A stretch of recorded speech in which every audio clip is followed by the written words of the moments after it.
After seeing Omniman's son in season 2 of the Invincible series, you must all be shooketh. Well, the feeling's mutual because I was there too, but his appearance sure does raise a lot of questions, does it not? What is his powers like? What is his story? What is he like in the comics? Is he evil? Or is he good? Or is he just annoying? We're gonna talk about it in this video. Just a quick warning before we begin. There are spoilers in this video, so if that is something you don't want, then you might want to check out our other videos on our channel. Let's get started. I'm gonna begin with a quick summary of Oliver's powers. Oliver's a mix of Thraxan and Viltrumite, and he gives him a bunch of cool abilities. His purple skin comes from being more Viltrumite friendly, though he grows stronger slower than his brother Mark. Oliver looks mostly humanoid because of his dad's really strong genes. Yeah, I'll say, cause definitely doesn't get his looks from the mom. If he has kids with an alien, they'll probably take after him. Thanks to his Thraxan side, Oliver's a genius. He learns and understands stuff super fast. With a memory that never forgets anything, he can master languages in an hour, that's not fair, and absorb a lifetime of knowledge in a few days.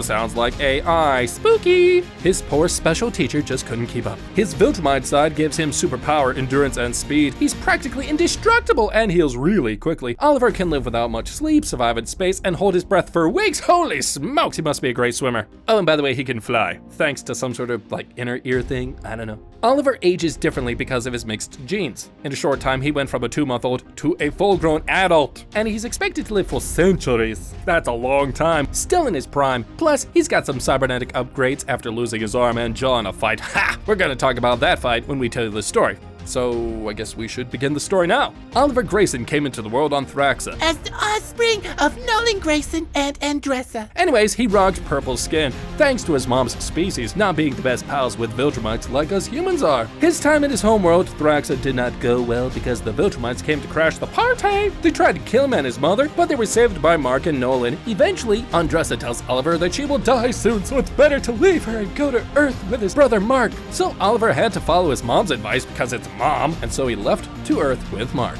Back on Earth, Mark's chatting up his mom about his little bro and pops the question, "Can you watch him?" And she's like, okay. She starts looking out for Oliver, playing games and all that, but here's where things take a wild turn. Angstrom Levy swoops in, grabs both of them to settle some score with Mark. Rude. Now Angstrom's got Oliver in his clutches, giving props to the kid's purple skin. Weird flex, right? Moving on. He then tosses Oliver over to Debbie. But when Angstrom messes with Mark's mom, Oliver's tears start flowing. Fast forward a little bit, Mark's back from another dimension, and now Debbie and Oliver are in a hospital in the Pentagon. Angstrom, well, he's now 6 feet under. I won't tell you how, because this video is all about Oliver. But if you want to know how he died, then well, we could make a separate video about Levy if you want. Let me know. Post Angstrom era, Oliver's all about trucks until this tutor named April Housem rolls in while Mark's off space traveling. Oliver's leveling up in the academic with April, who's mind blown by the kid's skills. 4th grade math and 7th grade reading in less than a month. Oh my gosh, talk about a brainiac. Mark swings by from Mars and says, "Hey!" And Oliver spills the beans during a game of catch. Powers are finally showing up, baby. Debbie also catches wind of this, and she's like, "Great."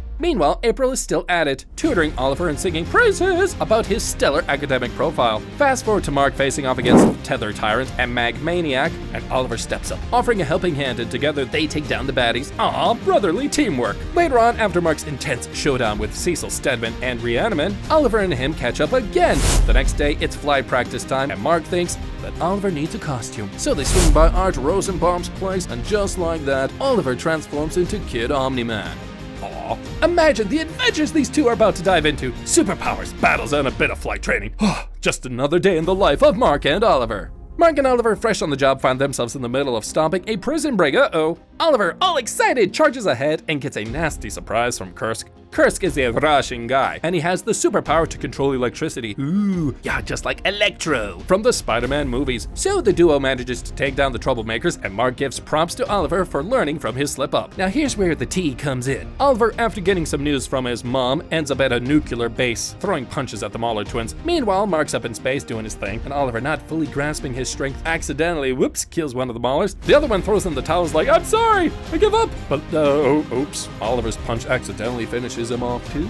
Oh boy. Cue the shock and attempts at justification from Oliver, and Cecil shows up to comfort him until Mark swoops in, catches wind of the situation, and Mark lays down the law about the value of human life. But Oliver's saying, nah, I don't buy it. He argues that sometimes the only way to stop villains from causing more trouble is to take them out for good. He even throws in a question about whether Mark thinks their father might be onto something. Mark's response? A casual, sometimes. The saga continues the next day, with Mark and Oliver locking horns again, but fear not, because after the dust settles, they make up and share a brotherly hug. I love you, bro. Fast forward a bit, and Oliver's out on his own, facing off against Rampage. Don't worry about Rampage, he was just a minor character, who cares about him? But when things get a little spice and dice with Rampage, looking a little sketchy, Invincible swoops in to save the day. You wanna know about a shocking Oliver scene? His face-off with Invincible. I know, well, okay. This one was from a different dimension, okay? So it's not our Invincible, alright? So Oliver was up against this other Invincible guy, right? They fight it out, and Oliver got banged up a bit, and then BAM! They end up in some other dimension. Bulletproof, Mark and Oliver team up and head straight for Angstrom Levy. Mark's all set to take this Levy guy out, and Oliver's like, yeah, let's do it! But just as Mark's about to finish him, Levy makes a run for it. The twist? Well, he loses something in the getaway, if you know what I mean. And after all this, Oliver gets busy cleaning up the mess made by this alternate dimension Invincible. Meanwhile, the real Invincible, our favorite Marky, is in a face-off with Conquest. Conquest is one of the most powerful Viltrumites. Oh boy. Oliver catches wind of it on the news and rushes over to lend a hand to his brother. Conquest is so freaking quick that Mark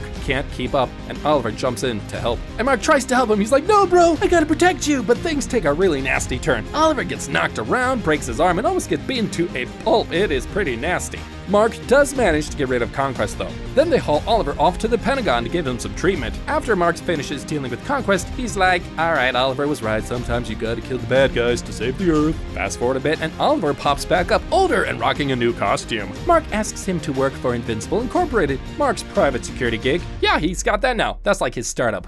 Some startup. My startup was in my mom's garage, and I'm still there. Moving on, we find Mark recruiting heroes for the Viltrumite War. Oliver wants in, but Mark's like, no, you gotta stay and protect Earth. And after a chat with his dad, Nolan, Oliver gets the green light to join the fight against the Viltrumites. Oh yeah! Now let's talk about the fight with the Viltrumites now, and Oliver's role in that. Alright, so the coalition of planets and all them buddies were cruising towards Telskria to join the Viltrumite War, and then boom! Conquest swoops in and wrecks their ship. Lucen and another Viltrumite dude show up, teaming up with Conquest, and our guy Oliver decides to go all in, but Conquest gives him a good smack. Lucen takes a swing too until Nolan steps in to save his dumb son. Oliver manages to land one on Lucen, but space isn't really his jam, so he bails to a nearby planet. Conquest is hot on his heels, but then Mark steps up and puts the brakes on that. They keep fighting and got lost from all of the crowd.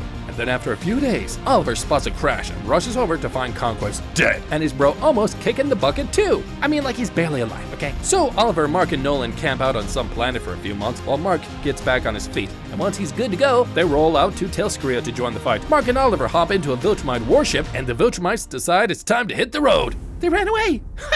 Good job, Mark and Mini Omniman. Haha, so cool. Next up, we see Thetis leading a group with Battle Beast, Space Racer, Tech Jacket, Alan the Alien. Gosh, I'm still annoyed by his name. His dad and brother. They're on their way to Viltrum. When a Viltrumite woman surprises them, Battle Beast hits her with his mace, and a big fight breaks out. And then Oliver gives one of them a good hit below the belt and goes after Thragg when he knocks Mark aside. But here's the twist. Thragg catches Oliver's punch, oh dear, rips his arm off and breaks his jaw, almost killing him. After Viltrum gets wrecked, Mark tries to help Oliver, but Thragg and other Viltrumites leave him to die. Luckily, the coalition steps in and whisks Oliver off to Telskria Hospital. There they give him a fancy cybernetic jaw and arm and stick him into a stasis tank to speed up the healing. And after all this, Oliver bounces back from his injuries and gets his new cybernetic parts fine-tuned. During his recovery, he crashes at Alan, Attilia's place. When he hits the streets to fight crime, the police shut him down. Nolan shows up and together they go to visit Debbie. Staying with Nolan and Debbie, Oliver gets irritated by their intimate moments. Blech, nasty. One day, Oliver notices a tense argument between Alan and Nolan, offering to help his dad. Oliver attacks Alan, but security steps in, darn it. Oliver drops a bombshell about releasing the deadly Scourge virus that would kill all the Viltrumites, and surprisingly, Oliver's like, let's do it, bro. Nolan shares his perspective on the Viltrumites changing, drawing parallels to how Earth changed him. However, skeptical of human nature, argues with Nolan. Mark intervenes, disagreeing with Alan's plan, and revealing similarities to his own race's demise. A scuffle breaks out, and Thragg reveals he knows all about Alan's scheme and proposes a truce. But, you wanna know what happens? Alan reluctantly agrees. Kinda surprising, and it upsets Oliver. The Guardians of the Globe confront Mark, leading to a battle, and Oliver seizes the virus dispenser, but faces a struggle with Mark. In the chaos, Oliver accidentally releases the virus on Mark? Yeah. Concerned, Oliver waits while Mark undergoes testing on a Viltrumite warship. What an idiot! Back somewhere, Alan and Oliver team up with a superhero named Tech Jacket to battle an alien threat. Saved by Eve, they rush back to Earth, thinking Dinosaurus poses a threat to Mark. Dinosaurus fights Oliver, Alan, and Bulletproof, and Mark joins the fight, and Mark's arm gets severely damaged. Gosh, this guy gets beat up all the time. Prompting a visit to Tech Jacket. Invited to a mothership, they end up at the Grayson household. Oliver requests some space, tearfully apologizing to infecting Mark. Yeah, you should apologize, but thankfully he accepts the apology as Alan and Oliver head to Telskria. So after Oliver left Earth, he met this girl, Haluma, who looks kinda like a lobster. Time passes and he changed his appearance to match his dad's old outfit. One day he decided to cook dinner for his buddies Mark and Eve with Tara. Tara is Mark and Eve's daughter. Mike was up for it, so Oliver went to their place, introduced them to Haluma, and they all had a chat about her funky looks. Yeah, I would too. They had dinner together and everything seemed cool and great, and then Oliver and Haluma heard about Tara's health. Worried, they went to check on her. Mark freaked out, accusing Haluma of feeding them something weird. It turned into a heated argument until Eve stepped in, calming everybody down. Haluma and Oliver left the hospital all super tense. Later on, Mark was asked to take down Thragg with Battle Beast's help. Oliver joined the mission, but they didn't find either of them after the fight. A local told them Battle Beast's body was burned, suggesting Thragg won. Back on their spaceship, they rescue a guy named Space Racer, what a lame name, and Thresha from a debris field. Thresha went grieving Battle Beast's death, but Space Racer managed to calm her down. Then things got messy with Alan, who almost got Tara killed. Yes, Tara almost died because of him. Let's not get to the root of it because it's not important. Believe me. Yeah, so Oliver got mad at him. Alan invited them to a movie night, and Oliver went with Haluma, thinking Tara would enjoy it, but Tara ended up crying and Oliver felt bad. The next day, he and Mark patrolled Telskria, stumbled upon an illegal Canslock farm, and took down a beast called a Rhinax. Alan asked them to go after Thragg, and Oliver was pumped until Mark reminded him of his previous injuries. They arrived, but Thragg was nowhere to be found. The Coalition spy didn't know either. They're useless. Mark and Oliver split up the search, and Mark went into a mysterious cave, and Oliver warned him to be careful before the radio cut off. And after that, Oliver had no idea where Mark was. Later on, it turned out that Oliver was a double agent. He was sneaking behind everybody's back and working for Thragg. Why? Because he always considered himself to be a true Viltrumite first and everything else afterwards. It didn't end well for him, just saying. Thragg gets in touch with Oliver and demands proof of loyalty to the Viltrumite cause. Thragg spills the beans that he and his 2 kids plan to off Mark and his family. By off, we mean like, kill them. Oliver's caught up in this mess and begs Thragg to reconsider, thinking he can convince to join the Viltrumite squad, but no. Thragg's dead set on this plan. Right before things get even crazier, Haluma walks in, wondering why Oliver's yelling. Fast forward a bit, Oliver shows up to Kulthak and catches Thragg red-handed, threatening Mark's daughter, Tara. Oliver surprises him and tells Tara to find her folks, but Thragg gains the upper hand and breaks Tara's leg. Oh boy. But why did Thragg want him dead? Thragg hated the Grayson family because they were the descendants of Argol. Argol used to be the big shot in charge of the Viltrumite Empire, ruling the roost. But then comes along the Grand Regent Thragg and he takes over. Turns out Argol's bloodline is a direct link to Nolan and Mark Grayson. That made Mark the true leader. That's why Thragg wanted them dead. So where were we? Yeah! Thragg breaks Tara's leg, but the story's not over. Oliver gets all furious. By seeing that, he attacks Thragg. Unfortunately, he's no match for Thragg and he was killed. Yep, that marked the death of Oliver. And yeah, so that was his story. If you want to know what happened to Thragg, we could make a separate video about him. Just let us know down in the comment section below. All of us here at Hero Sync are at your service, and until then, thanks for watching, and I'll see you in the next one.